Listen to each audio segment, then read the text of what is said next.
নমস্কার, সবাইকে স্বাগত জানাচ্ছি সেল বায়োলজি মানে কোষবিদ্যার এই বিশেষ আলোচনায়।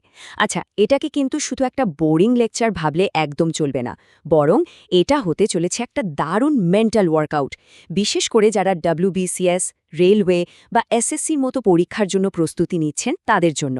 আমরা কিন্তু একদম গোড়া থেকে শুরু করব আর ধীরে ধীরে পৌঁছে যাব এক্সপার্ট লেভেলে। তাহলে আর দেরি কেন, চলুন শুরু করা যাক। তো চলুন একদম প্রথম প্রশ্নটা দেখে নিই। এটা একটা খুবই ক্লাসিক প্রশ্ন, প্রায় সবাই জানেন। প্রশ্নটা হলো, কোষের শক্তিঘর বা power house of the cell কাকে বলা হয়? অপশনগুলো হলো গলগি বডি, প্লাস্টেড, মাইটোকন্ড্রিয়া নাকি সেন্ট্রোজোম। একটু ভেবে দেখুন তো। যারা মাইটোকন্ড্রিয়া ভেবেছেন, একদম ঠিক উত্তর। কারণ এই মাইটোকন্ড্রিয়াই কোষের সমস্ত কাজের জন্য যে শক্তি লাগে সেই এটিপি বা অ্যাডিনোসিন ট্রাইফসফেট তৈরি করেন। সোজা কথায় এটাই হলো কোষের ব্যাটারি। আর হ্যাঁ, এটা মাথায় গেঁথে নিন, এই প্রশ্নটা কিন্তু বিভিন্ন পরীক্ষায় আসে। আচ্ছা, এবার তাহলে আমাদের চ্যালেঞ্জের প্রথম ধাপে যাওয়া যাক। এই ধাপটার নাম দিয়েছি মূল ভিত্তি। এখানে আমরা কোষের বিভিন্ন অঙ্গাণুর যে ডাক নাম বা নিকনেমগুলো আছে সেগুলো নিয়ে আলোচনা করব। এগুলো জানলে কিন্তু বেসিকটা একদম পোক্ত হয়ে যাবে। তাহলে পরের প্রশ্নটা হলো, কোষের মস্তিষ্ক বা ব্রেন অফ দ্য সেল কাকে বলা হয়? অপশনগুলো দেখে নিন। মাইটোকন্ড্রিয়া, নিউক্লিয়াস, লাইসোজোম নাকি রাইবোজোম, কোনটা হবে? একদম ঠিক, সঠিক উত্তর হলো নিউক্লিয়াস। কেন? কারণ ঠিক যেমন আমাদের মস্তিষ্ক পুরো শরীরটাকে কন্ট্রোল করে, তেমনি নিউক্লিয়াস কোষের সমস্ত কাজকর্ম নিয়ন্ত্রণ করে। আর কোষের যে বংশগতির উপাদান মানে ডিএনএ, সেটাও কিন্তু এই নিউক্লিয়াসের মধ্যেই থাকে। আচ্ছা, এই প্রশ্নটাও খুব ইন্টারেস্টিং আর বেশ পরিচিত।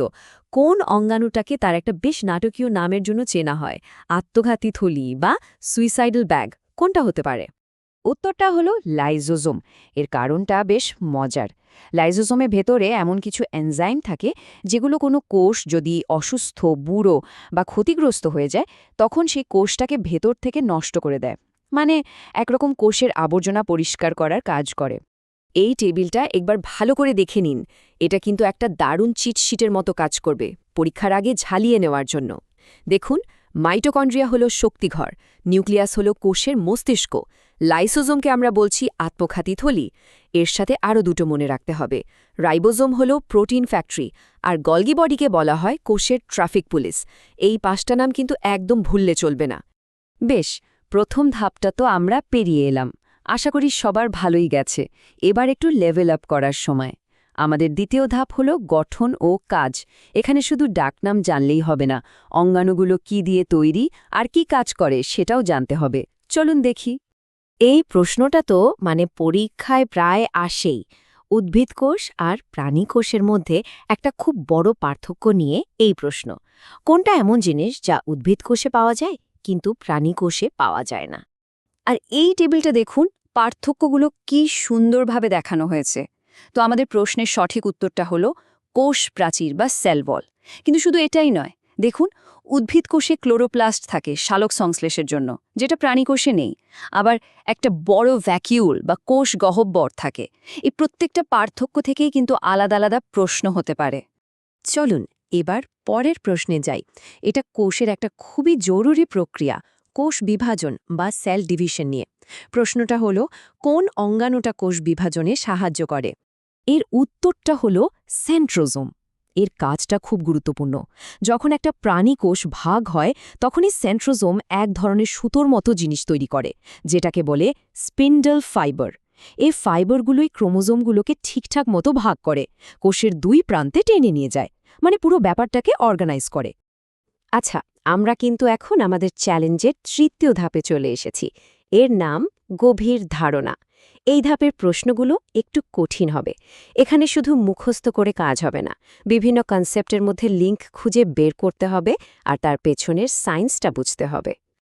এই টাইমলাইনটা একবার দেখুন, কি দারুণ একটা গল্পের মতো, তাই না? এটা আমাদের দেখাচ্ছে যে কোষকে বোঝার এই যাত্রাটা কত লম্বা। শুরুটা হয়েছিল ১৬৬৫ সালে, যখন রবার্ট হুক প্রথম সেল বা কোষ আবিষ্কার করেন। তারপর ১৮৩৯ সালে এলো স্লাইডেন আর সোয়ানের কোষতত্ত্ব। এরপর একটা বড় লাফ দিয়ে ১৯৫৩-তে ওয়াটসন ও ক্রিক দিলেন ডিএনএ ডবল হেলিক্স মডেল, আর ১৯৭২-এ সিঙ্গার ও নিকোলসন দিলেন ফ্লুইড মোজাইক মডেল। প্রত্যেকটা ধাপই কিন্তু এক একটা মাইলস্টোন। তাহলে আগের স্লাইডটা যদি মন দিয়ে দেখে থাকেন, এই প্রশ্নের উত্তর দেওয়াটা কিন্তু খুব সহজ। প্রশ্নটা হল, কোষ পর্দার বিখ্যাত ফ্লুইড মোজাইক মডেলের প্রস্তাবক কারা? মনে রাখবেন, বড় পরীক্ষাগুলোতে কিন্তু বিজ্ঞানীর নাম আর তাদের আবিষ্কার থেকে প্রশ্ন আসেই। আর সঠিক উত্তরটা হল সিঙ্গার ও নিকোলসন ১৯৭২ সালে। তাদের এই মডেলটা খুব সুন্দরভাবে কোষ পর্দাকে ব্যাখ্যা করে। মডেলটা বলে যে কোষ পর্দাটা অনেকটা একটা তেলের সমুদ্রের মতো, যার মধ্যে প্রোটিনের টুকরোগুলো বরফের মতো ভেসে বেড়াচ্ছে। এই জন্যই এর নাম ফ্লুইড মোজাইক। আর এখন আমরা পৌঁছে গেছি আমাদের ফাইনাল রাউন্ডে, একেবারে বিশেষজ্ঞ পর্যায়ে। এই ধাপটা তাদের জন্য যারা পরীক্ষায় শুধু পাশ করতে চান না, বরং র্যাঙ্ক করতে চান। এখানকার প্রশ্নগুলো কিন্তু সবচেয়ে কঠিন হতে চলেছে। তো সবাই তৈরি তো? আচ্ছা, এই প্রশ্নটা কোষের একটা খুব জটিল কিন্তু ইন্টারেস্টিং প্রক্রিয়া নিয়ে। ভাবুন তো, যে প্রক্রিয়ায় কোষ নিজের শক্তি খরচ করে, মানে এটিপি ব্যবহার করে, কোনো জিনিসকে কম ঘনত্বের জায়গা থেকে বেশি ঘনত্বের জায়গায় নিয়ে যায়, মানে স্রোতের বিপরীতে যায়, সেই প্রক্রিয়াটাকে কি বলে?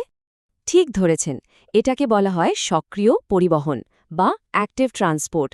এর সবচেয়ে জরুরি কথাটা হলো, এটাতে শক্তি লাগে। কেন? কারণ এটা স্বাভাবিক নিয়মের বিরুদ্ধে কাজ করে। ঠিক যেমন একটা বলকে ছেলে পাহাড়ের উপরে তুলতে গেলে শক্তি লাগে, এটাও সেরকমই। এই স্লাইডে দেখুন, পুরো প্রক্রিয়াটা ধাপে ধাপে খুব সুন্দর করে বোঝানো আছে। এবার একটা খুব স্পেসিফিক প্রশ্ন। এটা হলো সেই ধরনের প্রশ্ন যা দিয়ে পরীক্ষকরা যাচাই করেন জ্ঞান কতটা গভীর। প্রশ্নটা হলো, ইউক্যারিওটিক কোষে, মানে উন্নত কোষে, কোন ধরনের রাইবোজোম পাওয়া যায়, 70S নাকি 80S? উত্তরটা হলো 80S। এটা মনে রাখার একটা সহজ উপায় আছে। প্রোক্যারিওটিক কোষ, যেমন ব্যাকটেরিয়া, হলো সরল বা প্রিমিটিভ, তাই তাদের রাইবোজোম হলো 70S। আর ইউক্যারিওটিক কোষ, যেমন আমাদের কোষ, হলো উন্নত বা অ্যাডভান্সড, তাই তাদের রাইবোজোম হলো 80S। এই পার্থক্যটা কিন্তু ভীষণ জরুরি। আচ্ছা, শেষ করার আগে একটা এক্সপার্ট লেভেল তথ্য দিয়ে যাই। এটা প্রায়ই অ্যাডভান্সড বায়োলজির পরীক্ষায় আসে। প্রশ্নটা হলো, মিওসিস কোষ বিভাজনের কোন পর্যায়ে ক্রসিং ওভার হয়? উত্তরটা হলো পেকাইটিন। এই ক্রসিং ওভারের ফলেই কিন্তু জিনের মধ্যে নতুন কম্বিনেশন তৈরি হয়, যা জীবজগতে বৈচিত্র্য আনে। তাই এটা এত গুরুত্বপূর্ণ একটা টপিক। তো এই ছিল কোষবিদ্যা নিয়ে আমাদের আজকের চ্যালেঞ্জ। আশা করি এই আলোচনাটা সবার প্রস্তুতিতে কিছুটা হলেও সাহায্য করবে। আচ্ছা, কার কত স্কোর হলো সেটা কিন্তু আমাদের কমেন্ট করে জানাতে একদম ভুলবেন না। আর এরপর আমরা কোন টপিক নিয়ে আলোচনা করব, সালোক সংশ্লেষ নাকি ভিটামিন, আপনাদের মতামত কমেন্টে জানান। সবাই ভালো থাকবেন, ধন্যবাদ।